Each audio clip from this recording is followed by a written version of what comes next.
नमस्कार दोस्तों, स्वागत है आपका स्टोरी चेंज लाइफ चैनल पर, जहां हर कहानी एक नई जीवन में बदल सकती है।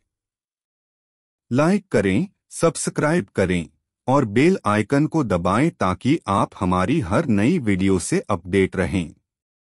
कहानी इस प्रकार है कि शहजादी ने जैनुस्सनम और हैरन के 49 शहजादों को कहानी सुनाना शुरू किया। उसने बताया कि मैं काहिरा के पास के द्वीप दरियाबार के बादशाह की बेटी हूँ। मेरे अब्बा ने सालों दुआ की थी, जिसके बाद मैं पैदा हुई। मुझे उन्होंने राजनीति, घुड़सवारी और राज्य को चलाने के लिए जरूरी अन्य सभी कौशल की विद्या दी। उनकी इच्छा थी कि उनके बाद मैं ही दरियाबार के सभी कामकाज देखूं। शहजादी ने आगे कहा कि एक दिन मेरे अब्बा शिकार खेलने के लिए जंगल गए। जाते जाते वो घने जंगल में पहुंच गए। वहां जाकर उन्होंने एक बड़े शरीर वाले आदमी को देखा, जिसके पास एक महिला और छोटा बच्चा बैठे रो रहे थे। वो आदमी खूब सारा खाना खाने के बाद उस महिला पर विवाह करने का दबाव डालने लगा। वो लड़की नहीं मानी तो वो उस पर नाराज हुआ। मेरे पिता दूर से वो सब देख रहे थे। उन्होंने जैसे ही देखा कि वो आदमी उस लड़की पर हाथ उठाने वाला है, तो उन्होंने अपनी कमान से तीर छोड़ दिया, जो सीधे उस आदमी के सीने पर जाकर लगा। उसी वक्त राक्षस की मौत हो गई। मेरे पिता ने उस महिला से उसकी कहानी पूछी। उस लड़की ने बताया कि वो पास के ही सरासन कबीला के मुखिया की बेटी है, और जिसे तुमने मारा है वो हमारे घर में ही काम किया करता था। उसकी नजर मुझ पर बहुत पहले से थी।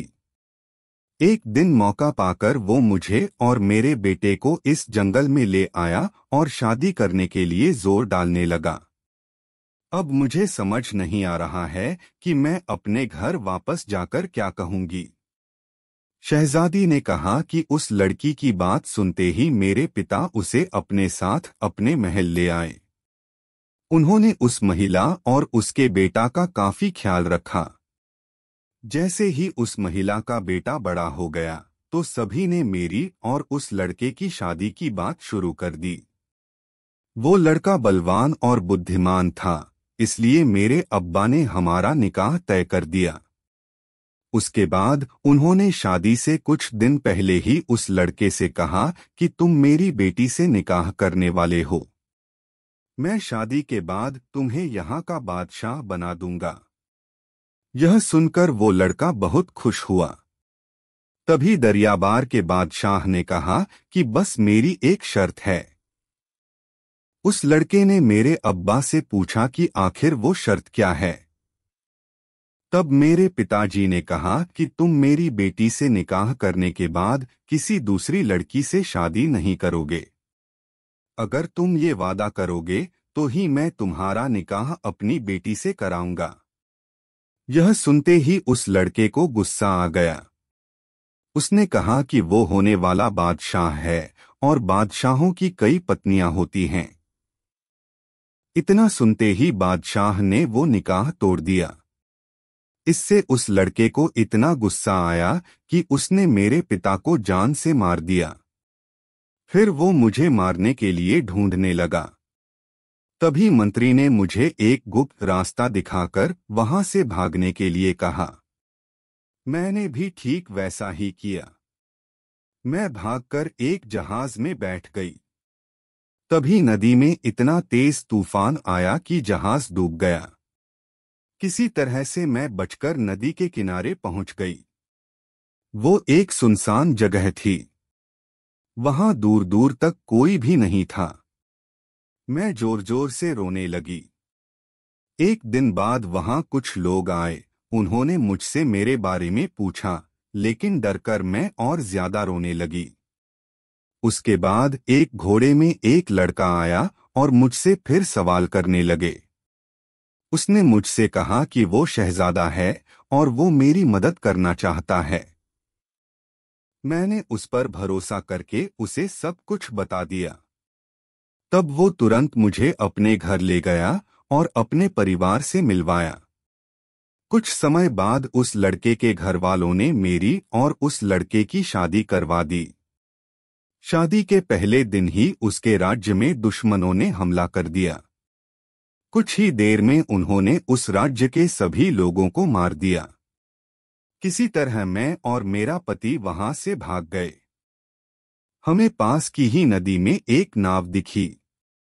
हम तुरंत उस पर बैठ गए। हवा का रुख उल्टा और तेज था, इसलिए हमारी नाव किसी गलत दिशा की ओर चली गई। तभी सामने से एक बड़ा सा जहाज आ रहा था। हमने उनसे मदद मांगी। बाद में पता चला कि उसमें डाकू बैठे थे। उन्होंने हम दोनों को कैदी बना लिया। वो 7 डाकू थे। सभी चाहते थे कि मैं उनकी सेविका बन जाऊं। इसी वजह से सभी आपस में लड़ने लगे।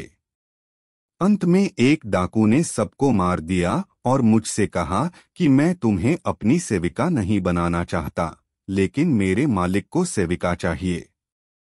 मैं उनको तुम्हें सौंप दूंगा। उसने मुझसे पूछा कि ये आदमी कौन है, तो मैंने बताया कि वो मेरे पति हैं। यह सुनते ही उस डाकू ने मेरे पति को जहाज से नीचे फेंक दिया। शहजादी ने आगे कहा कि तभी उस समुद्र में वो राक्षस आ गया जिससे जैनुस्सनम आपने मुझे बचाया। वो मुझे उस डाकू से छुड़वाकर यहाँ जंगल की इस गुफा में ले आया। शहजादी की इस कहानी को सुनते ही जैनुस्सनम ने कहा कि तुम अब सुरक्षित हो। मेरे साथ जो 49 युवा लड़के हैं वो सभी हैरन के शहजादे हैं। तुम इनमें से किसी से भी शादी कर सकती हो। शहजादी ने जैनुस्सनम से कहा कि मैं अगर शादी करूंगी तो सिर्फ आपसे ही। आपने ही मेरी जान बचाई है। सभी शहजादों ने इस बात को मान लिया।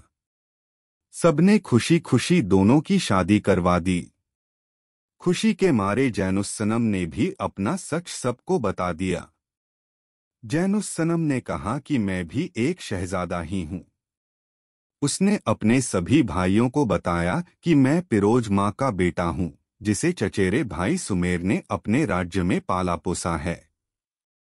यह सुनते ही शहजादी ने कहा कि मुझे आप तो पहले से ही शहजादे जैसे लगते थे। इस बात को सुनकर वो लड़की खुश थी, लेकिन जैनुस्सनम से उसके भाइयों को जलन होने लगी।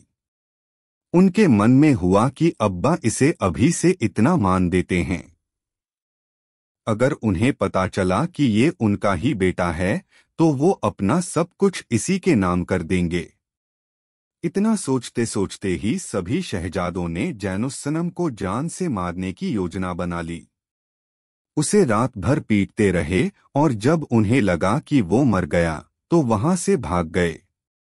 उसके बाद सारे शहजादे अपने राज्य हैरन चले गए। सुबह होते ही उस लड़की ने अपने पति को बाहर बुरी हालत में पड़ा देखा तो रोने लगी। कुछ देर बाद शांत होने पर उसने देखा कि उसके पति की सांसें चल रही हैं। वो वहां से भागकर हकीम को ढूंढने के लिए चली गई। जब वापस लौटी तो देखा कि उसका पति वहां नहीं था। हकीम ने कहा कि हो सकता है कोई जंगली जानवर उसे उठाकर ले गया है। इतना कहकर हकीम उस शहजादी को अपने साथ घर ले गया। कुछ दिनों बाद उस हकीम ने शहजादी से कहा, बेटा तुम अपने बारे में बताओ क्या हुआ था। उसने रोते हुए अपने पिता और पति की मृत्यु, राक्षस और अपने नए पति जैनुस्सनम के बारे में सब कुछ बता दिया। वो हकीम जैनुस्सनम और उसकी माँ को जानता था। उसने कहा, शहजादी शायद आपको नहीं पता, लेकिन महाराज ने जैनुस्सनम की माँ पिरोज को अपने पास वापस बुलवा लिया है और उन्हें पता चल गया है कि जैनुस्सनम उनका बेटा है। तब से ही वो बहुत परेशान हैं।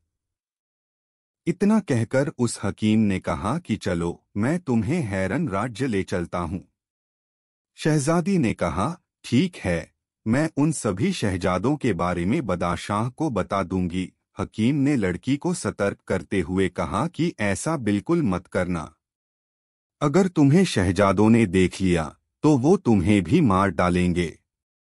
पहले मैं जाकर बादशाह की पत्नी यानी जैनुस्सनम की मां से मिलकर उन्हें जब कुछ बता दूंगा। हैरन पहुंचकर हकीम किसी तरह से मलिका पिरोज से मिला और उन्हें जैनुस्सनम, उसकी पत्नी, राक्षस के साथ ही अन्य सभी बातें बता दी। यह सब जानकर पीरोज के आंखों से आंसू निकलने लगे। उसने हकीम से कहा कि तुम कल मेरी बहू को यहाँ ले आना, मैं उससे मिलना चाहती हूँ। हकीम वहां से चला गया और बेगम पिरोज रोते रोते बेहोश हो गई। इस बात की खबर मिलते ही बादशाह पिरोज से मिलने आए और तबीयत खराब होने का कारण पूछने लगे। बेगम पिरोज ने हकीम द्वारा बताई गई सारी बातें बादशाह को बता दी। यह जानते ही बादशाह ने अपने सभी 49 बेटों को जैनुस्सनम को मारने के आरोप में कारागार में बंद करने का आदेश दे दिया। सैनिकों ने बादशाह के आदेश का पालन करते हुए सभी शहजादों को कारागार में डाल दिया। सुबह होते ही हकीम जैनुस्सनम की पत्नी को लेकर महल पहुंच गया। बादशाह और उसकी बेगम ने उन दोनों का अच्छे से स्वागत किया। तीनों जैनुस्सनम की याद में कई दिनों तक दुखी रहे। फिर जैनुस्सनम ने बादशाह से अपने पति के हत्यारों को सजा देने की मांग की। बादशाह ने तुरंत सभी शहजादों को 4 दिन बाद मौत की सजा देने का ऐलान कर दिया। इधर हैरन का पुराना दुश्मन जैनुस्सनम के मरने की खबर मिलते ही राज्य पर फिर से हमला करने की तैयारी कर रहा था। उसने तैयारी खत्म करते ही राज्य पर हमला कर दिया। कुछ देर हैरन के सैनिक उनसे लड़ते रहे, लेकिन वो उन्हें राज्य पर घुसने से रोक नहीं पाए। तभी घोड़े पर सवार एक युवक कुछ सैनिकों के साथ वहां पहुंचा। उसने कुछ ही देर में दुश्मनों को खत्म कर दिया। बादशाह उस युवक को धन्यवाद करने के लिए आगे बढ़े। तभी बादशाह ने देखा कि वो कोई और नहीं जैनुस्सनम ही है। जैनुस्सनम को देखते ही बादशाह ने उसे गले लगा लिया। उसे जिंदा देखकर बादशाह इतने खुश थे कि उनके मुंह से कुछ आवाज नहीं निकली। जैनुस्सनम ने खुद ही कहा, मैं आपका बेटा हूं। सबने मुझे मरा हुआ समझ लिया था, लेकिन मुझे एक किसान जख्मी हालत में उठाकर अपने गांव ले गया था। उसने मेरा इलाज किया और मैं ठीक हो गया। जब मैंने अपने राज्य वापस आने की सोची तो पता चला कि हैरन का दुश्मन हमारे राज्य पर हमला करने वाला है। तब मैंने गांव के नौजवानों को लड़ाई करना का परीक्षण दिया और सबको अपने साथ यहाँ लेकर आ गया। यह सब सुनकर बादशाह ने उसे अपने महल जाकर मां से मिलने को कहा। जैनुस्सनम वहां जाकर मां से मिला और वहां अपनी पत्नी को भी देखकर खुश हो गया। तभी बादशाह वहां पहुंचे और उन्होंने कहा कि जैनुस्सनम तुम बहुत साहसी हो। राक्षस से तुम्हारी लड़ाई और अन्य सारी चीजें मैं जानता हूँ। जैनुस्सनम ने कहा कि अब्बा आपको ये सब भाइयों ने बताया होगा न। गुस्से में बादशाह ने जैनुस्सनम से उनका नाम न लेने को कहा। जैनुस्सनम की मां ने उसे बताया कि हम सबको पता है कि तुम्हें मारने की कोशिश किसने की थी। अब तुम्हारे सभी भाइयों को सजा मिलेगी। उनको बादशाह मृत्यु दंड सुना चुके हैं। यह सुनकर जैनुस्सनम ने बादशाह से कहा कि वो आपके बेटे और मेरे भाई हैं, इसलिए उन्हें छोड़ दीजिए। हाँ, उन्होंने काफी बड़ा गुनाह किया है, लेकिन उन्हें एक मौका मिलना चाहिए।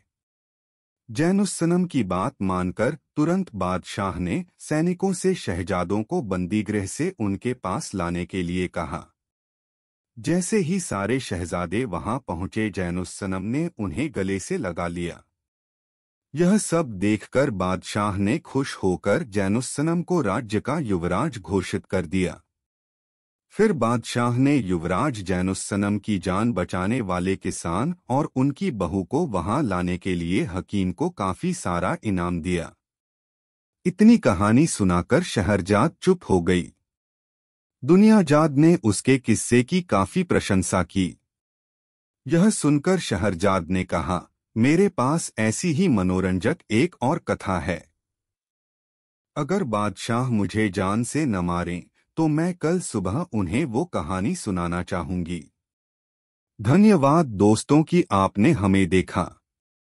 लाइक करें, सब्सक्राइब करें और बेल आइकन को दबाएं ताकि आप हमारी हर नई वीडियो से अपडेट रहें।